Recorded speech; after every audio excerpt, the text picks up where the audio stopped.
Tell Errol. And I'm betting too.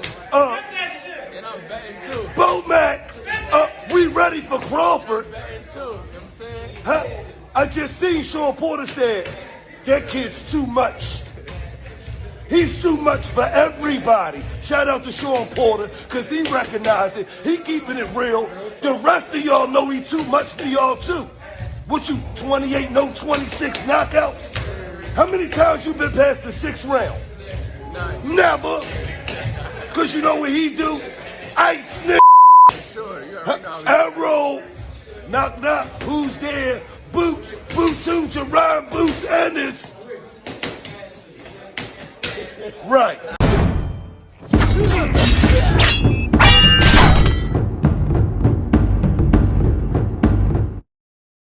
What's going on, you guys? So, the big fish. When is the IBF going to step in?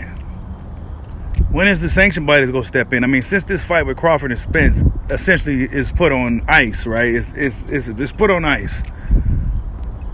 One may wonder if the sanction bodies are going to eventually step in. One would imagine that Jaron Ennis will be getting his shot relatively soon. The IBF hasn't had Errol Spence face a mandatory since June 16th of 2018. 4 years ago. 4 years ago. So long ago that Carlos Ocampo had 12 fights since his loss to Errol Spence Jr. 12 fights. 12 fights he had since that last defeat to Errol Spence Jr. One would also imagine when is WBO going to step in for Terrence Crawford. Virgil Ortiz still should be number 1 in the WBO. Will these sanctioned bodies step in to make some shit happen? I mean, the welterweight division has been on hold ever since this thing started with Spence and Crawford. And now it seems like it just really ain't getting nowhere, right? So fans want to see some boxing. Fans want to see these guys just step in the ring with any damn body at this point. But will the IBF make Errol Spence fight Jaron Ennis? Right? I told you guys before this Spence Crawford negotiation started, that is the worst case scenario in my opinion for Errol Spence Jr. Why? Because it's a high risk, low reward for Errol Spence Jr. Very high risk fight. Very, very high risk. And just Jaron Ennis ain't bringing in the revenue.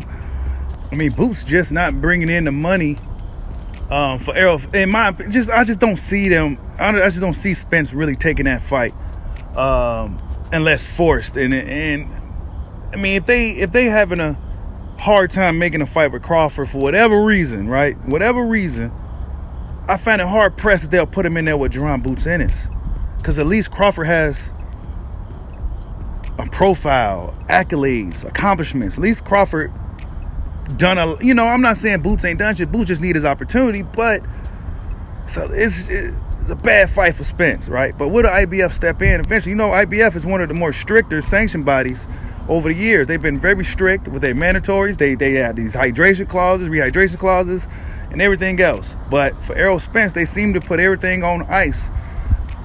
But will they make him fight Boots? And we heard what Sergey Lipinets said, right? Came out the other day on Twitter saying that if Spence and Crawford don't happen, Spence will likely have to fight Jaron Ennis next. And that's a high-risk, low-reward fight. And then what, right? This is what Lipinets said. So, yeah, Errol Spence himself came out and said that the Crawford fight is next. But when is next, right?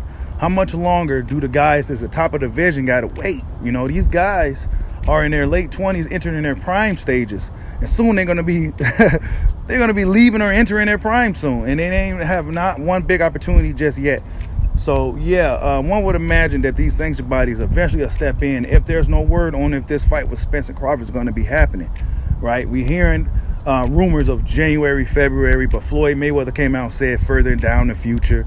That sounds like 6 months or more to most people.